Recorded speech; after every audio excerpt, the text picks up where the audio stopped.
Isang 28 anyos na lalaki na naitala bilang street-level individual ang naaresto sa isinagawang bypass operation sa Barangay Katampugan, Pinokpok, Kalinga. Nahuli ang suspect matapos nitong magbenta ng siyam na sachet ng pinaghihinalaang shabu na may kabuoang timbang na 1 gramo at tinatayang may standard drug price na 68,000 pesos.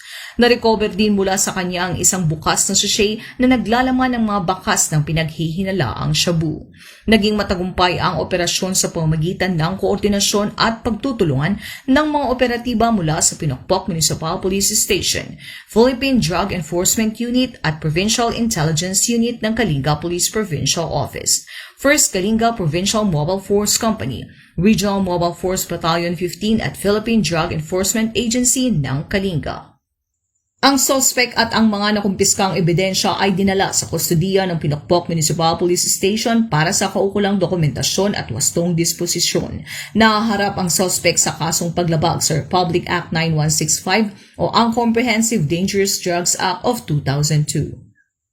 Muling pinagtibay ng Kalinga Police Provincial Office ang kanilang layunin na patuloy na magsasagawa ng mas pinaigting na operasyon laban sa iligal na droga upang mapanatili ang kapayapaan, kaayusan at kaligtasan ng mamamayan sa lalawigan.